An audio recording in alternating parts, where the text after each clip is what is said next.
Nang pumasok ang aking dating asawa sa ospital na buhat ang kanyang anak na babae, at nakita akong nakaupo sa waiting area, tumawa siya ng diretso sa mukha ko. Tinanong niya, nasaan na yung depektibong anak mo, patay na ba talaga? Palagi siyang walang kwenta.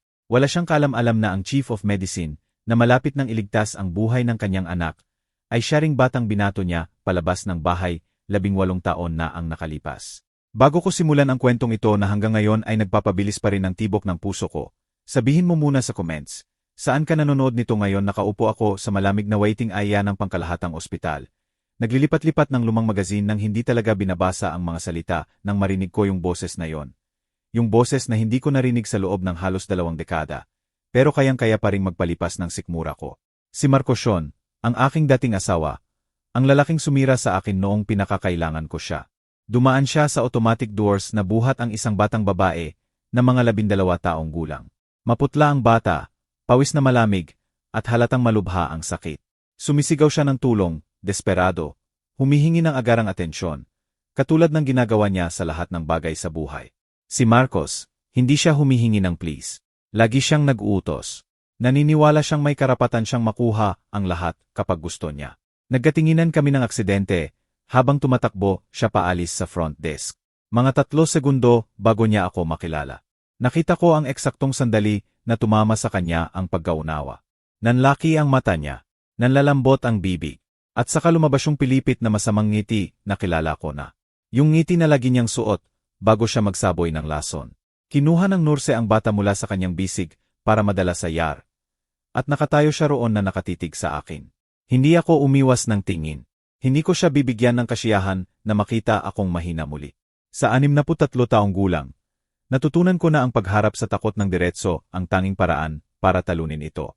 Naku naman, sabi niya, lumapit sa akin ng mayabang na lakad na hindi naalis ng panahon.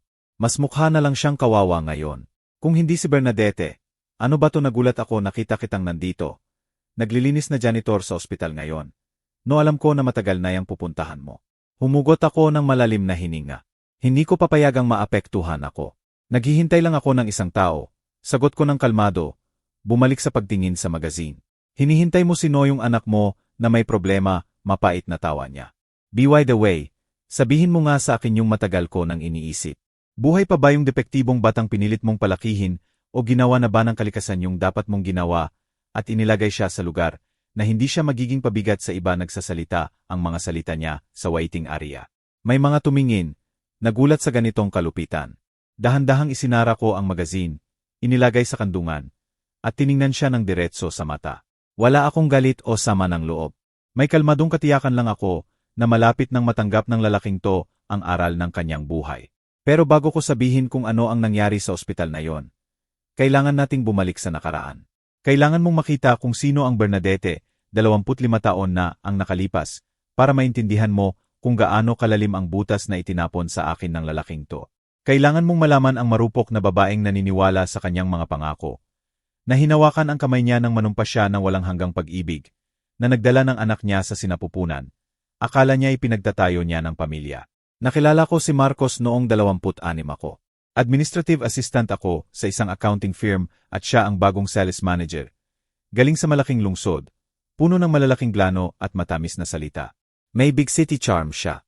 Nagkwento siya ng mga biyahe sa abroad, bagong kotse, mamahaling restaurant. Para sa isang probinsyanang katulad ko mula sa maliit na bayan. Parang fairy tale lahat yon. Niligawan niya ako sa paang hindi ko pa naranasan. Bulaklak na ipinapadala sa opisina, hapunan sa pinakamahal na lugar.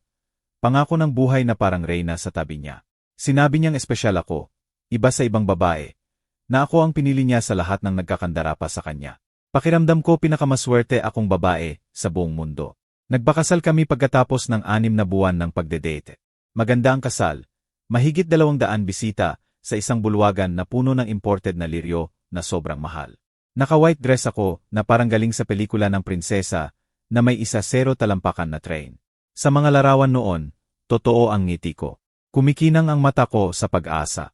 Naniniwala talaga akong natagpuan ko na ang pag-ibig ng buhay ko. Maganda ang unang mga buwan. Marami siyang trabaho, malaki ang kinikita, at umalis ako sa trabaho para alagaan ang bahay tulad ng hiniling niya. Sabi niya, hindi dapat magtrabaho ang misis niya. Senyalasyon na nabibigo siya bilang tagapagbigay. Noon parang romantiko, pero kalaunan na intindihan ko na puro kontrol yon. Gusto niyang lubos akong umasa sa kanya. Dumating ang pagbubuntis 2 taon pagkatapos ng kasal. Nang makita ko ang 2 pink na linya sa test, umiyak ako sa tuwa. Tumakbo ako para sabihin kay Marcos pag-uwi niya galing trabaho at binuhat niya ako. Pinaikot sa sala. Magkakaroon tayo ng anak na lalaki. Ang aking tagapagmana, sigaw niya, nabaliw sa saya. Nag-uusap na siya tungkol sa pagtuturo ng basketball. Pagpapasok sa pinakamagandang private school. Pagiging tsam. Matindi ang mga buwan ng pagbubuntis. Pinanatili niya akong mahigpit sa lahat. Ano ang kinakain ko? Gaano karami ang timbang na nadadagdag? Kung tama ba ang ehersisyo? Bumili siya ng mga libro tungkol sa pagbubuntis at pagunlad ng bata. Pinilit niyang sumama sa bawat check-up. Gustong-gusto niyang kontrolin ang bawat detalye. Akala ko concern lang yon bilang mabuting ama. Hindi ko namalayan na obsesyon siya sa pagiging perpekto. Naalala ko ng malinaw ang huling check-up bago manganak. Ginawa ng doktor ang routine ultrasound at mas matagal siyang tumitig sa screen. Tinawag niya ang isa pang doktor para tingnan. Mababa ang usapan nila. Itinuro ang mga bagay sa imahe na hindi ko naiintindihan. Bigla akong kinabahan. May problema ba? Doktor, tanong ko. Nanginginig ang boses. Tumalikod siya sa amin ng may seryosong mukha na ginagamit ng mga doktor kapag may masamang balita. May mga markers na nakita na maaring magpahiwatig ng genetic condition. Wala namang agarang panganib sa buhay ng baby. Pero mahalagang maghanda kayo. Posibleng ipanganak ang bata na may Down syndrome. Tahimik ang opisina. Tiningnan ko si Marcos, naghahanap ng suporta. Umaasa na hawakan niya ang kamay ko at sabihing magkakasama tayo sa anumang mangyari. Pero ang nakita ko sa mukha niya ay nagpalamig ng dugo ko. Disgusto, galit, pagtanggi, mali yan, sabi niya, biglang tumayo mula sa upuan. Gawin ulit ang test. Hindi pwedeng mangyari ito sa akin. Sinubukan ng doktor na ipaliwanag na posibilidad lang yon. Kailangan pa ng karagdagang test para makumpirma. At kahit makumpirma, maaring magkaroon ng buong at masayang buhay ang mga batang may Down syndrome. Ayaw ni Marcos marinig. Lumabas siya ng opisina nang pabagsak ang pinto. Naiwan ako roon, nakaupo na nakapatong ang kamay sa tiyan. Nararamdaman ang galaw ng baby, at umiyak ako ng todo. Hindi dahil sa takot sa syndrome. Dahil sa reaksyon ng asawa ko. Kilala ko si Marcos ng sapat para malaman na ang pagiging perpekto ang lahat sa kanya. At ang anak na may special needs ay hindi kasama sa kanyang perpektong plano. Ang mga sumunod na linggo ay tahimik na impyerno. Halos hindi na siya nagsalita sa akin. Umuwi siya ng huli na amoy alak at murang pabango. Kapag sinubukan kong pag-usapan ang baby, ang paghahanda para sa anumang mangyari, pinuputol niya ako ng matalim. Ayaw ko pag-usapan yan, sabi niya, ikinukulong ang sarili sa home office. Nanganak ako sa Martes ng hapon. Mabilis, matindi, nakakatakot. Nandun si Marcos, pero parang nasa ibang lugar ang isip niya. Parang mas gusto niyang nasa iba kahit saan. Nang buhatin ng doktor ang aking baby at marinig ko ang malakas at malusog na iyak, sumabog ang puso ko sa pag-ibig. Lalaki ito, ang aking Dante. Mabilis na nilinis ng nurse at dinala para makita ko. Napakaganda niya na may almond-shaped eyes. Maliit na patag na ilong, mga katangian na kilala ko. Alam ko kung ano ang ibig sabihin. Pero wala akong pakialam. Anak ko siya. Perpekto siya. Akin siya. Pag-ibig ko, bulong ko, hinalikan ng noo niya. Mahal na mahal ka ni Mama. Tumingin ako kay Marcos. Umaasa na makakita kahit isang spark ng nararamdaman ko. Pero ang nakita ko ay mas masahol pa sa walang pakialam. Disgusto. Tiningnan niya ang anak namin na parang nakakadiri. Hindi ko yan alagaan. Sabi niya ng mahina, pero sapat para marinig ko bawat salita. Hindi yan anak ko. Sinubukan ng mga nurse na itago ang hiya nila. Isa sa kanila ang kumuha ng Dante mula sa akin. Sabihing gagawin ang initial checks. Pero alam ko para bigyan ako ng sandali kay Marcos. Pagod na pagod ako, masakit ang katawan, nalilito. Pero sinubukan ko pa ring maniwala na shock lang siya, na makakaget over siya. Marcos, pakiusap, sabi ko, inabot ang kamay. Anak natin siya. Kailangan niya tayo. Umatras siya na parang masusunog siya sa haplos ko. Hindi siya anak ko, Bernadette. Malinaw na sinabi ko kung anong klaseng anak ang gusto ko. Yung bagay na yan. Itinuro niya ang crib kung saan inaalagaan ng nurse si Dante. Yung bagay na yan ay pagkakamali. Depektibo sa pabrika. Parang saksak ang bawat salita niya. Bawat pantig ay nagbubukas ng bagong sugat sa dibdib ko. Gusto kong sumigaw. Gusto kong umiyak. Gusto kong bugbugin siya hanggang maintindihan niyang pinag-uusapan niya ang Bobby natin. Isang inosenteng buhay na bagong dumating sa mundo. Pero mahina ako, pagod, basag. Lumabas ka, sabi ko, iniwas ang mukha. Kung hindi mo kayang mahalin ang sarili mong anak, lumayas ka na. At lumayas siya. Lumakad siya palabas ng delivery room sa maternity ward nang hindi lumilingon. Naiwan ako roon mag-isa. Umiyak ng tahimik hanggang ibalik ng nurse si Dante sa akin. Inilagay niya sa kandungan ko nang walang salita. Hinawakan lang niya ang balikat ko nang mahigpit na parang sinasabing, Kayamoto. Tiningnan ko yung maliit na mukha, yung matang bahagya pang bumubukas, yung maliliit na kamay na nagbubukas at sumasara, naghahanap ng mahahawakan. At sa sandaling yon, ginawa ko ang pinakamahalagang desisyon sa buhay ko. Kung kailangan kong pumili sa pagitan ng lalaking yon at ng Bobby na to, pipiliin ko palagi ang aking anak. Ang unang mga araw sa bahay ay nakakapanglaw. Bumalik si Marcos para lang kumuha ng damit. Sabi niya lilipat siya sa apartment malapit sa trabaho. Kailangan niya ng space para mag-isip. Pero alam naming pareho na katapusan na yon. Iniwan niya ako dahil hindi sapat na perpekto ang anak para sa ego niya. Pwede mong itago muna ang bahay, sabi niya habang nag-e-empake ng maleta. Pero huwag mong isipin na susuportahan ko yang batang yan habang buhay. Kapag matapos ng diborsyo, kailangan mong magtiis mag-isa. Nakaupo ako sa sofa na natutulog si Dante sa bisig ko. Hindi na ako tumayo para tingnan siyang umalis. Niyakap ko lang ng mahigpit ang Bobby ko at naisip, kakayanin natin. Hindi ko alam paano, pero kakayanin natin. Matindi ang realidad sa mga sumunod na linggo. Wala akong trabaho, wala akong savings na katuturan, at wala akong pamilya sa malapit na makakatulong. Namatay ang mga magulang ko sa car accident 5 taon na ang nakalipas, at ako lang ang anak. Pamilya ni Marcos bigla silang nawala nang malaman nila tungkol kay Dante. Ang nanay niya, na sobrang bait sa akin noong kinasal kami, biglang hindi na sumasagot sa tawag. Kailangan ni Dante ng patuloy na medical follow-up. Ang mga baby na may Down syndrome ay may mas mataas na risk sa heart problems, respiratory issues, hearing problems. Kailangan nila ng physical therapy mula bata para mapalakas ang kalamnan, speech therapy para matuto magsalita, occupational therapy para ma-stimulate ang development. Lahat yon may gastos na wala ako. Nagsimula akong magbenta ng gamit sa bahay. Una ang alahas na ibinigay ni Marcos noong kami magdedate at kasal.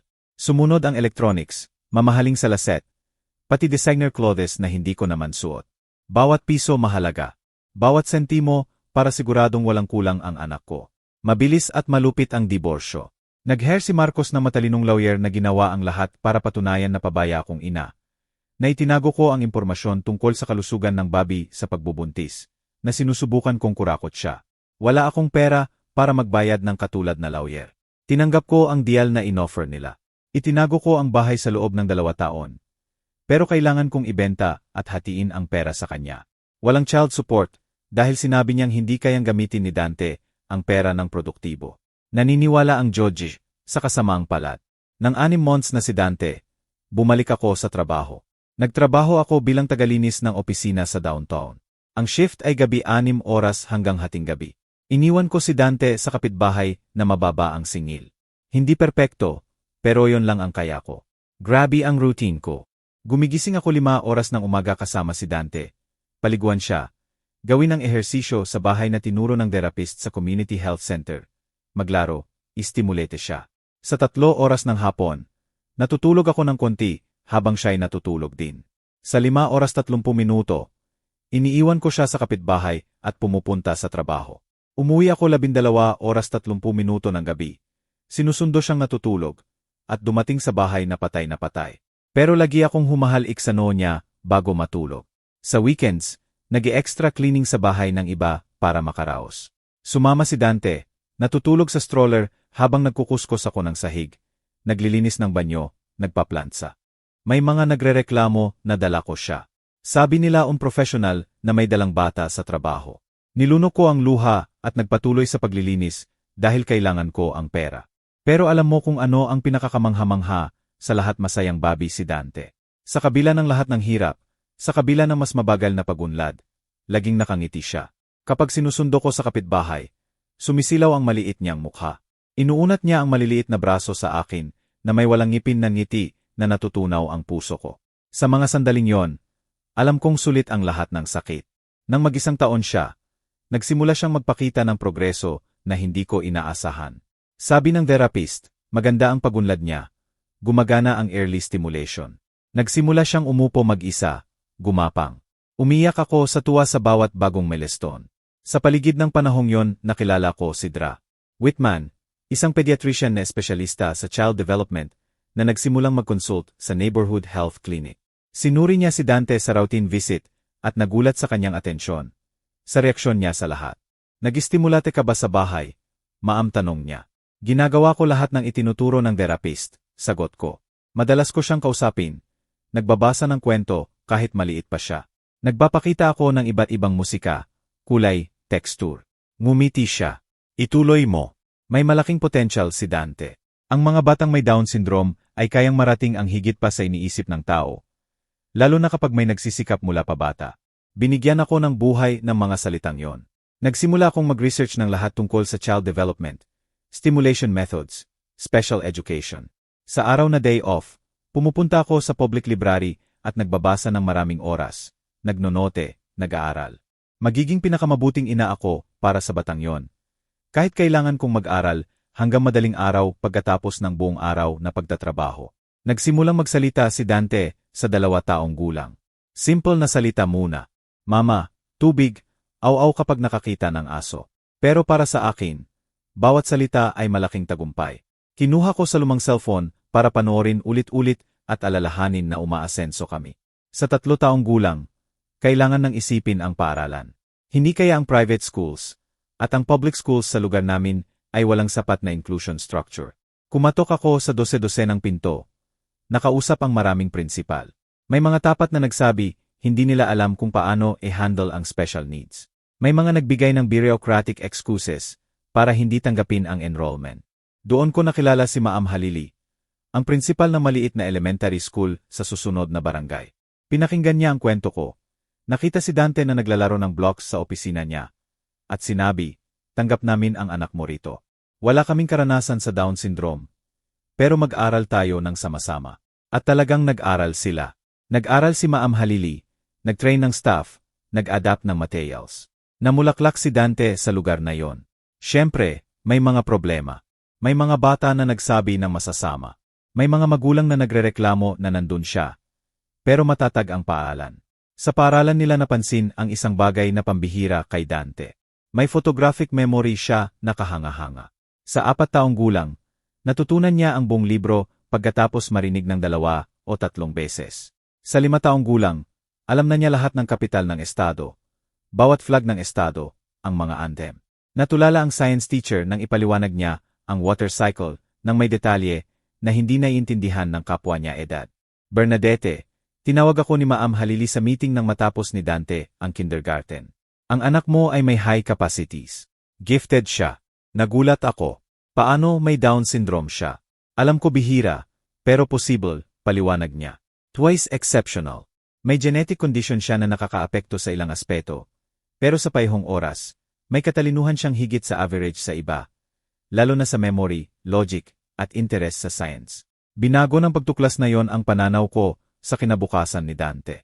Hindi lang siya batang may special needs na kailangan kong tulungan mabuhay. Siya ay brilyanteng bata na may malaking potential na kailangan kong alagaan. Nagsimula akong maghanap ng mas advanced na educational materials. Pumupunta ako sa used bookstores para bumili ng second-hand books sa science, biology, anatomy. Dinurog ni Dante ang lahat. Sa 6 taong gulang, alam na niya ang pangalan ng bawat buto sa katawan. Sa 7 taong gulang, naiintindihan na niya ang basic physics at chemistry. Sa 8, sinasabi na niyang gusto niyang maging doktor. Gusto kong tulungan ang mga tao, Mama, sabi niya sa boses na nahihirapan pa sa ilang letra, pero matatag at sigurado. Gusto kong pagalingin ang mga tao. Tiningnan ko yung maliit na batang may katangian ng Down syndrome. May limitasyon sa motor, may speech na nangangailangan pa ng therapy, at nakita ko ang higante. Nakita ko ang batang hindi hinayaang tukuyin siya ng kahit ano maliban sa kanyang pangarap. Ang pagpasok sa elementary ay isa pang hamon. Maraming guro ang minamaliit si Dante dahil sa itsura, sa paraan ng pagsasalita, dahil medyo clumsy siya kapag gumagalaw. Sa unang linggo, tinawag ako ng math teacher. Maam, sa tingin ko dapat nasa special education school si Dante. Sabi niya nang may awa na nakakainis sa akin.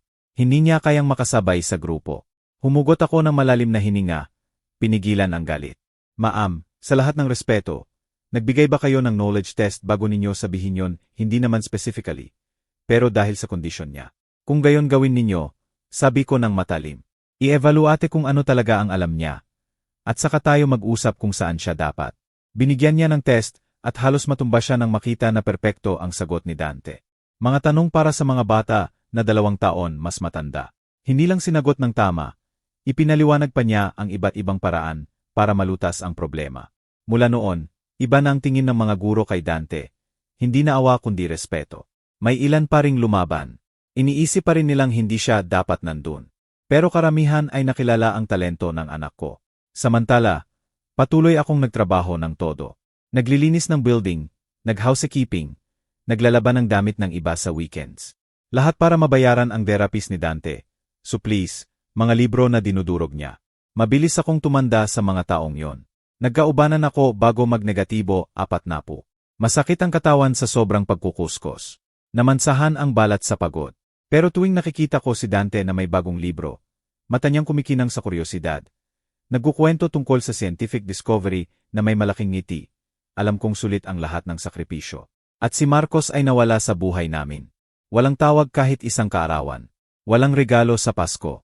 Wala siyang pakialam kung buhay o patay ang anak niya. Para sa kanya, wala na kami mula nang ipanganak si Dante. Narinig ko sa mga kakilala na nag-asawa ulit siya, sa mas bata at magandang babae, at nagkaroon sila ng anak na babae. Ipinagmamalaki niya ang bata sa social media. Ipinapakita sa mundo na ngayon ay may perpektong pamilya na siya na lagi niyang gusto. Hindi ako magsisinungaling, masakit yon. Masakit makita na nakaka-move on siya, nakakagawa ng buhay na gusto niya, habang ako'y nag-iisa sa pagpupursige para mabigyan ng basic ang anak namin. Pero hindi ko hinayaang kainin ako ng sakit na yon. May mas mahalaga akong gagawin. Alagaan si Dante at tulungan siyang maabot ang pangarap niya. Nang magnegatibo 1-0 siya, tinawag ako ng paaralan para sa isa pang meeting. Oras na para pag-usapan ang pag-skip ng grade. Malayo sa level ng grupo niya si Dante. Paliwanag ng principal, natapos na niya ang lahat ng elementary content. Kailangan nating mag-isip ng mas malaking hamon para sa kanya. Kaya sa 1-0 taong gulang, nag-skip si Dante ng 2 grade at diretso sa high school. Siya ang pinakamaliit at pinakaiba sa klase. Pero siya rin ang pinakamatalino. Nagulat muna ang ibang estudyante. May mga nanlait, nagsabi ng masasama, pero nang mapansin nila na mas magaling siyang magpaliwanag kaysa sa guro, na tinutulungan niya ang lahat sa mahihirap na exam, naging parang bayani na siya sa klase. Sa high school, malinaw ang layunin ni Dante, makapasok sa medisina. Nag-aral siya ng may disiplina na hindi ko pa nakita sa anumang teenager. Gumigising siya 5 oras ng umaga, nag-aaral hanggang 7 oras, pumupunta sa paaralan, umuwi 6 oras ng gabi, at nagpapatuloy hanggang 11 oras ng gabi. Sa weekends, pumupunta sa library at nananatili buong araw. Sinubukan kong kumbinsihin siyang magpahinga, makipagkaibigan, gawin ang normal na bagay ng kabataan. Pero tiningnan niya ako ng may determinado na mata at sinabi, "Mama, kailangan kong patunayan na kaya ko. Kailangan kong ipakita sa lahat na hindi tinutukoy ng Down syndrome kung sino ako." Ang college entrance exam ay laban. Hindi dahil hindi kaya ni Dante academically. Higit pa siya sa sapat. Pero hindi pa handa ang mundo na tanggapin ang doktor na may Down syndrome. May tumawag na mabuting counselors na sinasabing binibigyan ko siya ng false hope, na imposible ang medisina para sa katulad niya, na dapat ko siyang hikayatin sa mas angkop sa limitasyon niya. Tahimik kong pinakinggan lahat at pagkatapos ay titingnan ko si Dante na nag-aral sa kitchen table na napapaligiran ng biology at chemistry books at naisip ko, sa impyerno ang limitasyon na gustong ipataw sa kanya. Sa araw ng exam, hinatid ko siya hanggang sa gate ng universidad. Kinakabahan siya. Pawis na malamig pero determinado. "Kaya ko to, ma," sabi niya para sa sarili kaysa sa akin. Makakaya ko. At nakayanan niya. Nang lumabas ang results at lumitaw ang pangalan niya sa listahan ng accepted, lumuhod ako at umiyak ng hindi pa nagawa. Hindi iyak ng lungkot o pagod. Iyak ng pasasalamat, ng pagmamalaki, ng tagumpay. Nakamit ni Dante laban sa lahat ng odds, laban sa lahat ng prejudice, laban sa lahat ng mababang expectation ng mundo sa kanya. Nakakuha ang anak ko ng slot sa medical school ng isa sa pinakamagandang universidad sa bansa. Ang pagpasok sa med school ay ibang universo ng hamon. Karamihan sa classmates ay mayamang anak mula sa mamahaling private schools na may magulang na doktor o negosyante. Si Dante ay mahirap na batang may Down syndrome mula sa barangay na dumating sa boss pagkatapos ng 2 oras na biyahe. Mahirap ang unang mga buwan. May mga propesor na malinaw na nagdududa sa kakayahan niya. May mga kaklase na nagsasalita na masama sa halway. Pero may sandata si Dante na hindi nila inaasahan. Mas magaling siya sa kanilang lahat. Sa unang midterms, pinakamataas ang grado niya sa grupo. Sa presentations, ipinakita niya ang lalim ng kaalaman na nagpapanganga kahit sa mga doktor. Sa clinical case discussions, siya palaging una sa pagtukoy ng tamang diagnosis. Sa loob ng 1 taon, mula sa batang may Down syndrome, naging genius ng klase. Yung mga dating nanlight sa kanya ay humihingi na ng tulong sa pag-aaral. Yung mga professor na nagdududa ay nag-iimbita na sa research projects. Patuloy akong nagtatrabaho ng todo para makatulong sa gastos niya. Public ang universidad, pero may gastos sa books, materials, pamasahe. May scholarship si Dante, pero mahigpit pa rin kami. Naglilinis ako, nag-aalaga ng matatanda, tumatanggap ng anumang honest na trabaho. Hindi na kaya ng katawan ko ang ritmo ng 20 taon na ang nakalipas. Namamaga ang kamay ko sa arthritis mula sa sobrang mabibigat na paglilinis. Sumasakit ang likod ko. Umiinom ako ng painkillers araw-araw para lang makagalaw. Pero makita ang anak ko sa white coat na may stethoscope sa lig ay nagpapahalin ng anumang sakit. Sa 3rd year niya, nagdesisyon si Dante na mag-specialize sa pediatrics. Gusto kong alagaan ang mga batang katulad ko. Mama, paliwanag niya. Gusto kong malaman nila na kayang maging anuman sila. Kahit anong diagnosis. Doon niya sinimulan ang rotations sa pangkalahatang ospital. Ang pinakamahalaga sa lungsod. Sa last year niya, inoffer sa kanya ang residency doon sa pediatrics na focus sa genetics at development. Pinakamagandang residency program sa estado. Sabi niya sa akin nang excited. Kung makapasok ako, makakapag-specialize ako sa gusto ko talaga. Nanguna siya sa residency exam. Una sa mahigit 200 kandidato.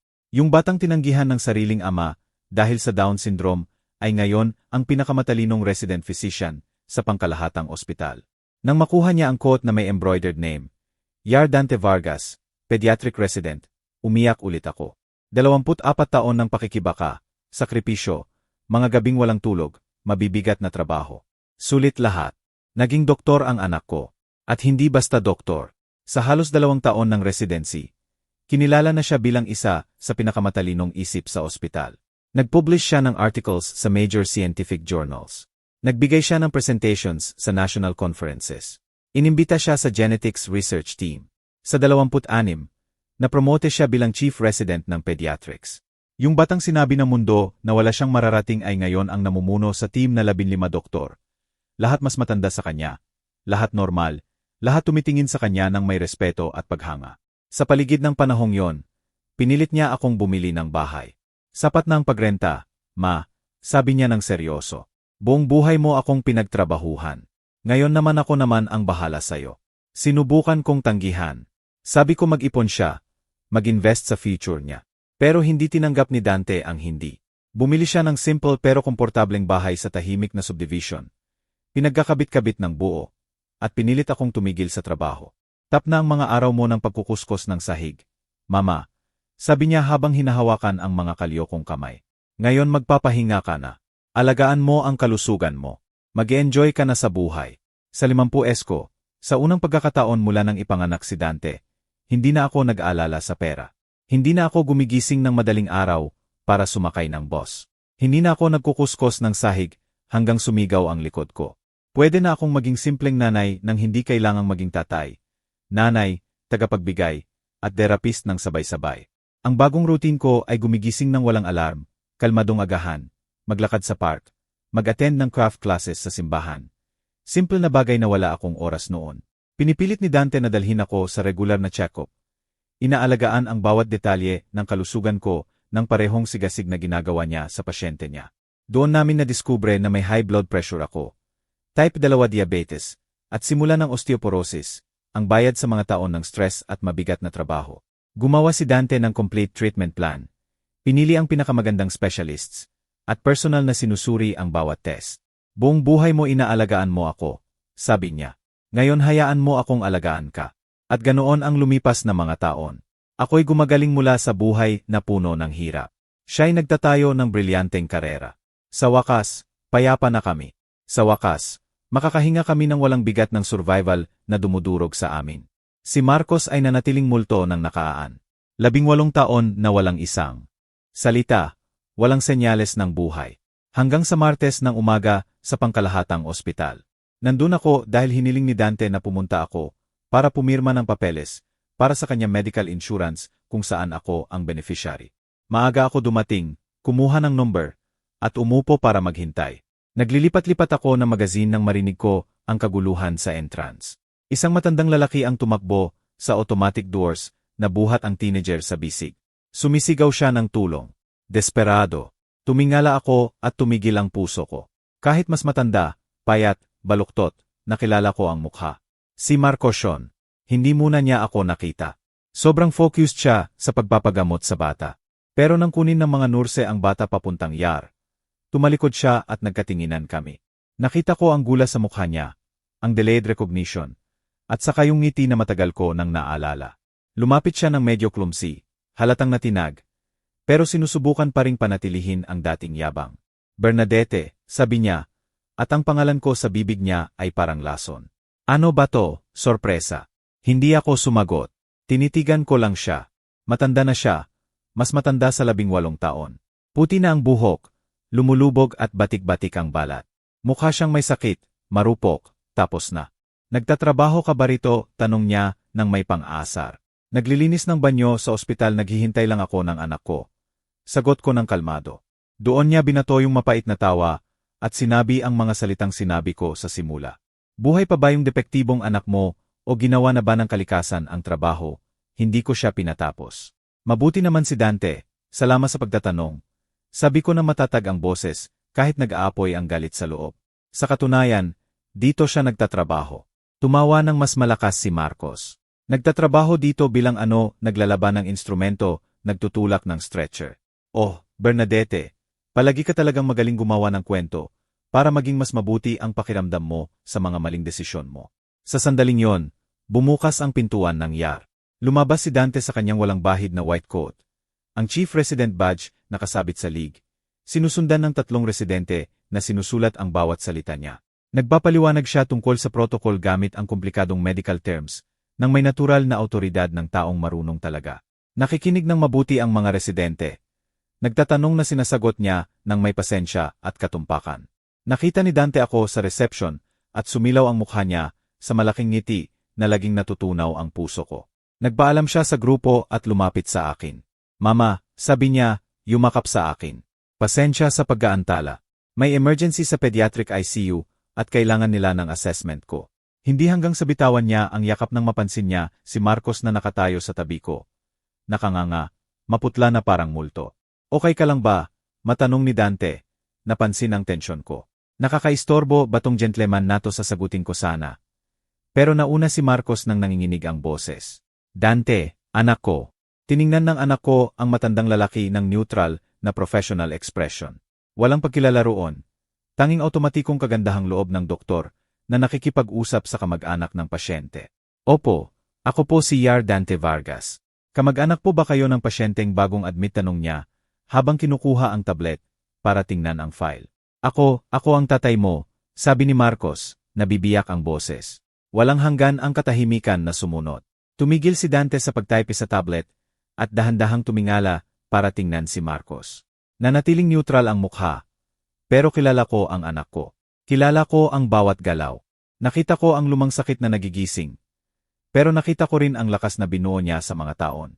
Hindi po, sir, sabi ni Dante ng kalmado pero matatag. Hindi po kayo ang tatay ko. Namatay po ang tatay ko bago ako ipanganak. Ikaw lang po ang lalaking nanliligaw sa nanay ko at iniwan kami 18 taon na ang nakalipas dahil hindi ako sapat na perpekto para sayo. Umatras si Marcos na parang sinampal. Anak, ako, Yar Vargas po, pagtama ni Dante. At hindi po ako anak ninyo. Ngayon, kung papayagan ninyo, kailangan kong malaman ang relasyon ninyo sa pasyenteng bagong dating para ma-attend ko ng maayos. Sa sandaling yon, lumapit ang nurse na may chart. Yar Vargas, ang pasyente, si Iman, 12 taong gulang, admit dahil sa seizure at mataas na lagnat. May history ng seizure mula 6 months old ang report ng tatay. Kailangan po ng assessment ninyo agad. Kinuha ni Dante ang chart at nagsimulang magbasa. Nakita ko ang pagbabago sa mukha niya, ang professional expression na nagiging tunay na pag-aalala. Tiningnan niya si Marcos. Kayo po ba ang tatay ni Iman, tanong niya. Tumango lang si Marcos, hindi makapagsalita. Sumama kayo sa akin, sabi ni Dante, naglalakad patungo sa yard. Kailangan ko ang complete history ng seizures niya. Kailan nagsimula, gaano kadalas, gaano katagal ang bawat episode, anong gamot ang iniinom niya. Naiwan ako roon na nanonood sa kanilang pag-alis. Lumilingon si Marcos ng isang beses na naghahanap sa akin. Pero tumalikod ako. Hindi niya deserve kahit yon mula sa akin. Umupo ulit ako at naghintay. Alam kong matatagalan si Dante. Lagi siyang nagbibigay ng oras sa bawat pasyente, lalo na kung bata. Kinuha ko ang cellphone at nagkunwaring busi. Pero tumatakbo ang isip ko sa 1,000 miles per hour. Pinoproseso ang kabaliwan ng lahat. Yung lalaking nanligaw sa amin ngayon ay umaasa sa anak na tinanggihan niya para iligtas ang anak na pinili niyang mahalin. Perpekto ang irony na parang script ng pelikula. 2 oras ang lumipas. Sa wakas, lumabas si Dante mula sa yard na mukhang pagod pero satisfied. Umupo siya sa tabi ko. Kamusta ka, tanong niya ng mahina. Ako dapat ang nagtatanong niyan. Sagot ko, hinawakan ang kamay niya. Huminga siya ng malalim. Stable na si Iman. Seizure dahil sa mataas na lagnat mula sa impeksyon. Nagbigay ako ng antibiotics at anticonvulsants. Magistay siya ng ilang araw para mamonitor. Asya, tanong ko nang hindi binabanggit ang pangalan. Desperado siya, sabi ni Dante. Malubha ang epilepsy ng anak niya. May ilang beses na daw na hospital. Pinakita niya sa akin ang folder na puno ng studies. Diagnosis mula sa iba't ibang specialists. Mukhang walang doktor na nakontrol ng buo ang seizures. Hindi ko alam kung ano ang maramdaman. Bahagi ng akin gusto ng kasiyahan. Gusto kong makita ito bilang divine justice. Yung lalaking tinanggihan ang anak, dahil sa genetics ngayon, ay may anak na babae na may malubhang neurological problem. Pero ang mas malaking bahagi ko, yung itinuro sa akin ni Dante sa mga taon, ay nalulungkot lang para sa inosenteng batang nagdurusa. Ano ang gagawin mo, tanong ko. Trabaho ko, sagot niya ng simple. Alagaan ko si Iman ng pinakamabuti ko. Hindi siya kasalanan kung sino ang tatay niya. At hindi ako naging doktor para pumili kung sino ang tutulungan beses sa galit. Ang anak ko, laging puno ng integridad.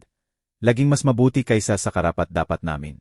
Sa mga sumunod na araw, nanatili sa ospital si Iman, at personal na hinandol ni Dante ang case. Nag-order siya ng complete battery of tests, nag-consult sa ibang specialists, binasa ang buong history. Alam ko ginawa niya yon hindi para kay Marcos, kundi sa kabila nito. Sinubukan ni Marcos na lapitan si Dante ng maraming beses, naghintay sa hallway. Sinubukang mag-small talk lampas sa medical. Pero pinanatili ni Dante ang impeccable professional distance. Sinagot niya ang kailangan tungkol sa treatment, at yon lang. Sa ika-4 na araw, gumawa ng important discovery si Dante. Binabasa niya ang lumang scans ni Iman nang mapansin niya ang isang bagay na hindi napansin ng ibang doktor. Ma, tawag niya sa akin ng hapon na excited ang boses. Sa tingin ko natagpuan ko ang ugat ng seizures ni Iman. May maliit na malformation sa temporal lobe na hindi nakita ng iba dahil lumalabas lang sa specific type ng MRI. Kung tama ko, may surgery na pwede na tuluyang mawala ang seizures. Maganda yon, sabi ko. Sasabihin mo ba sa kanya may pause? Dahil tama yon. Gabi na nang tawagin ni Dante si Marcos sa opisina niya. Wala ako roon, pero ikinuwento sa akin ni Dante mamaya. Ipinakita niya ang scans, ipinaliwanag ang finding, detalyado ang operasyon at sansa ng tagumpay. Tahimik na pinakinggan ni Marcos lahat. Tumutulo ang luha sa mukha. Nang matapos si Dante, sinabi lang ni Marcos, bakit mo ginagawa to, tanong ni Dante. Pagkatapos ng lahat ng ginawa ko sa'yo at sa nanay mo, bakit mo pa inaalagaan ang anak ko? Tahimik daw si Dante sandali na naghahanap ng salita. Pagkatapos sinabi niya, dahil hindi ako katulad mo. Iniwan mo ang anak dahil sa genetic condition. Hindi ko iiwan ang pasyente dahil sa kung sino ang tatay niya. Si Iman ay deserve ng pinakamabuting treatment at ibibigay ko yon sa kanya. Hindi para sa'yo kundi para sa kanya. Sinubukan ni Marcos na magsalita pa, humingi ng tawad, pero itinaas ni Dante ang kamay para itigil siya. Mr. Thorne, naiintindihan ko na mahirap to, pero gusto kong malinaw. Nagsisimula at nagtatapos ang relasyon natin dito sa ospital sa treatment ng anak ninyo. Hindi ko gusto ang tawad ninyo. Hindi ko gusto ang sinusubukan ninyong mag-reconnect. May magandang nanay ako na naging tatay at nanay sa akin buong buhay ko. May buong at masayang buhay ako.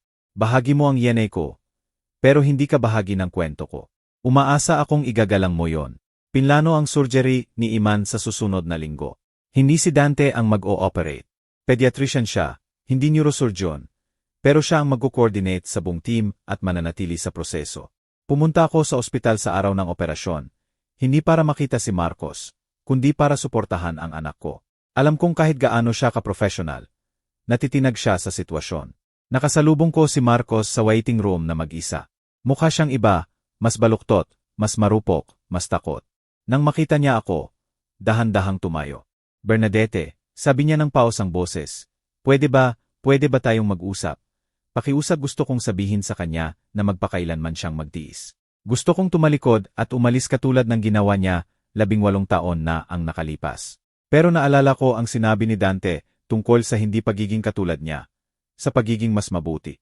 Humugot ako ng malalim na hininga at tumango. Umupo kami ng may distansya. Tiningnan niya ang nanginginig niyang kamay bago magsalita. Hindi ko nga alam kung saan magsisimula, sabi niya. Ang humingi ng tawad ay parang napakaliit para sa ginawa ko. Hindi ako sumagot, naghintay lang. Nang ipanganak si Dante, natakot ako, tuloy niya. Ang nakita ko lang ay ang sindrome, ang pagkakaiba. Ang sasabihin ng tao, hindi ako makakita lampas doon. At duwag ako para aminin na ang problema ay nasa akin, hindi sa kanya. Tama ka, sabi ko sa kanya. Hindi sapat ang tawad. Tumango siya, umiiyak. Itinapon ko ang pinakamagandang bagay na pwedeng mangyari sa akin. May second chance ako kay Iman. Akala ko pwede kong maging tatay na hindi ko naging kay Dante. Pero may madilim na sense of humor ang buhay. Ipanganak si Iman na may malubhang epilepsy. At alam mo ba kung ano ang unang reaksyon ko? Takot ulit. Duwag ulit. Halos gawin ko ulit ang parehong pagkakamali. Pero hindi mo ginawa, sabi ko ng malamig. Hindi, dahil hindi ako pinayagan ng misis ko. Sabi niya kung iwan ko ang bata, alis siya. Kaya nanatili ako. Natuto akong magmahal lampas sa limitasyon. Pero huli na para kay Dante. Huli na, kinumpirma ko. Nang makita ko siya roon sa white coat, naririnig na tinatawag na doktor, namumuno sa buong team. Bernadette, hindi ako makapaniwala. Ano nangyari na naging brilyanteng doktor ang batang tinawag kong depektibo sa sipag? Tinapos ko ang pangungusap niya. Sa determinasyon, sa nanay na hindi kailanman nagduda sa kanya, sa therapies, stimulation, quality education, sa walang kondisyong pag-ibig, lahat ng ayaw mong ibigay sa kanya. Humagulgol siya, tinakpan ang mukha. Tiningnan ko yung basag na lalaki, at hindi ako nakaramdam ng kasiyahan. Wala akong naramdaman, puro kawalan. Wala na siyang kabuluhan sa akin. Wala ng galit, pagnanasa ng revenge. Puro kawalan ng pakialam. Kamanghamanghang lalaki si Dante. Sabi ko sa kanya, nakaligtas na siya ng daan-daang buhay ng bata. Nagpublish siya ng research na nagbabago kung paano tinatrato ng medisina ang mga ganitong kondisyon. Respetado siya, hinahangaan, minamahal, at nakamit niya lahat yon hindi dahil sa'yo, kundi sa kabila mo. Itinaas ni Marcos ang mukha na puno ng luha. Alam ko hindi ko deserve ang tawad. Hindi ko deserve kahit magsalita sa kanya. Pero kailangan mong malaman na nagsisisi ako araw-araw. Araw-araw nakikita ko si Iman at naalala ko siya. Ang nawala ko, ang naging siya nang wala ako. Sabi ko, tumayo. Sana'y samahan ka ng pagsisisi habang buhay. Sana'y hindi mo makalimutan na iniwan mo ang perpektong anak dahil masyado kang di perpekto para makita lampas sa ilong mo. Tatalikod na ako nang tawagin niya ulit. Bernadette, hintay. Ang misis ko umalis 6 months na ang nakalipas. Nakilala niya ang iba. Kinuha niya lahat sa diborsyo, bahay, kotse, savings. Sa maliit na apartment ako nakatira. Halos hindi sapat ang kinikita ko para sa bills. Kinansela ang insurance ni Iman dahil hindi ko mabayaran. Tinatrato siya rito sa tulong ng gobyerno o anuman ang meron ngayon. Nawala lahat sa akin. Inaasahan niya ang awa. Inaasahan niyang maramdaman ko ang para sa kanya. Pero mas nadagdagan lang ang kawalan ko. Alam mo kung ano ang nakakatawa, sabi ko sa kanya. Inalagaan ko si Dante ng walang sariling bahay. Nagtatrabaho ng 3 trabaho. Nakatira sa maliit na kwarto, kumakain ng basic. Wala kaming kahit ano, pero may pag-ibig kami. May layunin kami. May isa't isa kami. May lahat ka na material at nawala lahat, dahil hindi mo alam kung paano pahalagahan ang mahalaga. Hindi kita naawa, Marcos. Ani mo lang ang itinanim mo. Sa pagkakataong to, umalis ako nang hindi lumilingon. 6 na oras ang surgery ni Iman. Tagumpay. Dumating si Dante para ibigay ang balita ng pagod, pero masaya ang mukha. Mabuti na siya, sabi niya. Tinanggal ng neurosurgeon ang buong malformation. Bumaba sa mas mababa sa 5% ang tsansa ng seizure. Makakapamuhay siya ng normal. Yakap ko ang anak ko. Namamaga ang dibdib sa pagmamalaki. Iniligtas mo ang buhay niya. Iniligtas natin, pagtama niya. Nakita ko lang ang problema. Sama-sama ang buong team. Laging mapagpakumbaba. Laging nagbabahagi ng kredito. In discharge si Iman 1 linggo pagkatapos. Sa araw na umalis siya, sinubukan ni Marcos na lapitan ulit si Dante. Magpasalamat ng sobra, magtatag ng kaugnayan. Pero tinanggap lang ni Dante ang kamay ng formal. Binati ang bata ng mabuting pagaling, at nagpaalam. Ganun lang kasimple, walang drama, walang galit, pero walang binuksan na pinto. Akala ko tapos na ang kwento. Alis si Marcos na may pinalakas na anak, at babalik kami sa normal. Pero may iba pang plano ang tadhana. 3 buwan. Pagkatapos, nasa bahay ako nang maagang umuwi si Dante galing trabaho. May kakaibang itsura siya. Hindi masaya, pero hindi rin malungkot. Parang nasa pagitan ng gulat at hindi makapaniwala. Mama, may sasabihin ako, sabi niya, umupo sa sofa. Ano yun, okay ka lang ba hinintay ako ni Marcos sa ospital ngayon? Nagtensyon ako ng todo. Ano ang gusto niya, huminga ng malalim si Dante. Sabi niya mabuti na raw si Iman. Walang seizure mula sa operasyon. At gusto niyang magdonate sa ospital. Malaking donasyon. Donasyon ulit ko, nalilito. Pero sinabi mo nawalan na siya ng lahat. Nawalan nga, pero may naibenta raw na lupa na naiwan sa kanya. Family inheritance. At gusto niyang idonate lahat para gumawa ng research fund para sa childhood epilepsy sa ospital. Wala akong masabi. Hindi inaasahan. May pamor, tuloy ni Dante. Gusto niyang sa pangalan ko ang fund. Gusto niyang tawaging Yar Dante Vargas Fund for Childhood Epilepsy Research. Tinanggap mo ba, sabi ko pag-iisipan ko? Kailangan ko munang kausapin ka. Tahimik kami. Marami para prosesuhin. Yung lalaking nanligaw sa amin ngayon ay gusto i-immortalize ang pangalan ng anak na tinanggihan niya sa medical fund. Ano ang tingin mo? Matanong niya. Sa tingin mo genuine ba o puro guilt na gustong bumili ng tawad na isip ko ng mabuti? Pwede palaging pareho. Pwede guilt at saka genuine pa rin. Ang tanong, makakabuti ba to sa'yo o makakasama? Umupo si Dante na nag-iisip. Alam mo kung ano ang kakaiba, wala akong nararamdaman para sa kanya. Walang galit o sama ng loob. Parang estranghero siya, may biological connection sa akin. Pero emotionally zero. Wala siyang kabuluhan. At ang pera, sabi ko, makakatulong yon sa maraming bata. Sang-ayon niya. Kaya iniisip kong tanggapin, hindi para sa kanya, kundi para sa mga bata. At yon ang ginawa niya. Tinangga ang donasyon ng may kondisyon na maintindihan ni Marcos na walang nagbabago. Medical act lang yon, hindi emotional bond. Ginawa ang fund ng may seremonya. May seremony ang ospital. Inimbitahan ang press, buong show. Nandun si Marcos na sinusubukang magmukhang importante para makahabol kahit konti sa liwanag ni Dante. Pero ang sumisilaw ay ang anak ko. Nagbigay siya ng kahangahangang speech tungkol sa kahalagahan ng research, kung paano deserve ng bawat bata na mabuhay ng walang limitasyon. Nagkwento tungkol kay Iman at kung paano nagbabago ang buhay ng medisina. Hindi niya binanggit si Marcos kahit isang beses, at sa paraang yon ang pinakamabuting revenge. Ginagawa siyang irrelevant sa sariling kwento. Pagkatapos ng seremony sa toast, nakita kong lumapit si Marcos kay Dante. Lumapit ako para marinig. Dante, sabi niya ng alanganin. Alam ko hindi nagbabago kahit ano. Alam ko wala akong karapatan magtanong. Pero sa tingin mo ba balang araw pwede tayo hindi? Putol ni Dante, mabait pero matatag. Mr. Thorne, pinahahalagahan ko ang donasyon. Makakatulong yan sa marami. Pero hanggang doon lang. May pamilya ako. May nanay akong nagsakripisyo ng lahat para sa akin. May mga kaibigan, koleges. Puno ang buhay ko. Walang bakanteng espasyo para punan mo. Dahan-dahang tumango si Marcos, talo. Naiintindihan ko. Gusto ko lang malaman mo na nakikita ko na.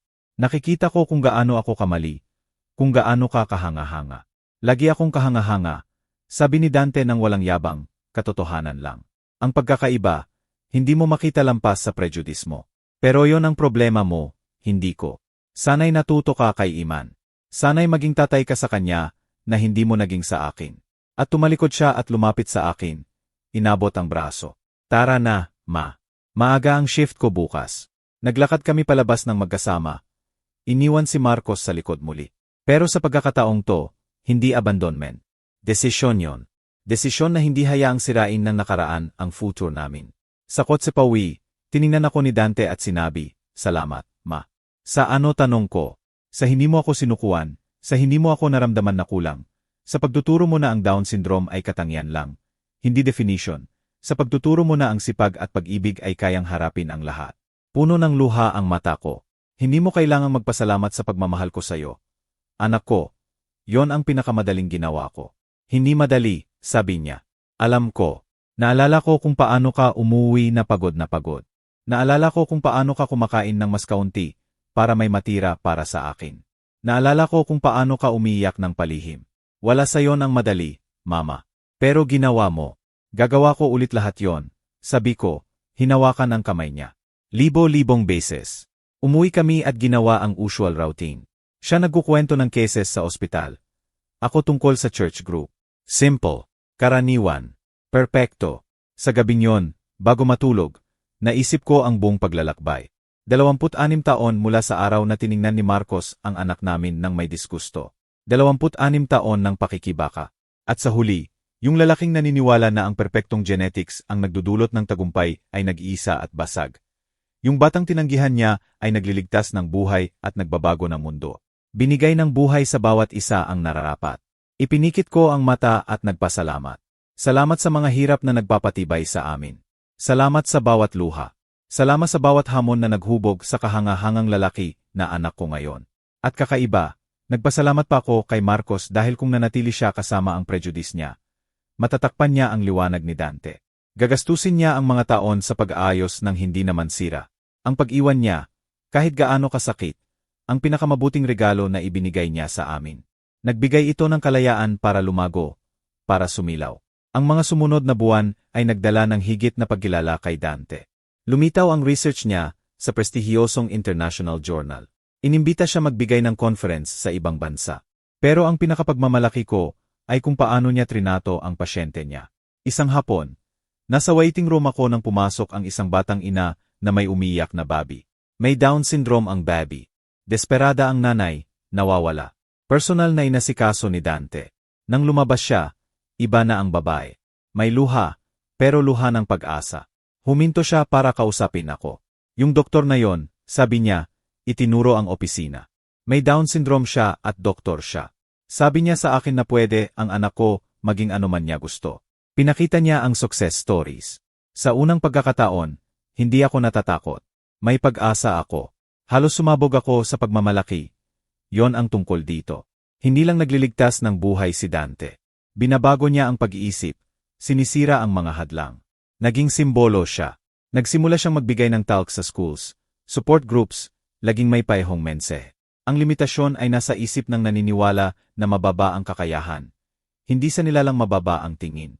Tinanong siya ng journalist para sa interview tungkol sa doktor na nagtagumpay sa Down syndrome. Tinanggap niya, pero may kondisyon.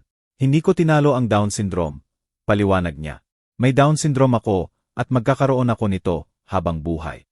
Bahagi yon ng akin. Ang tinalo ko ay ang prejudice, ang mababang expectation.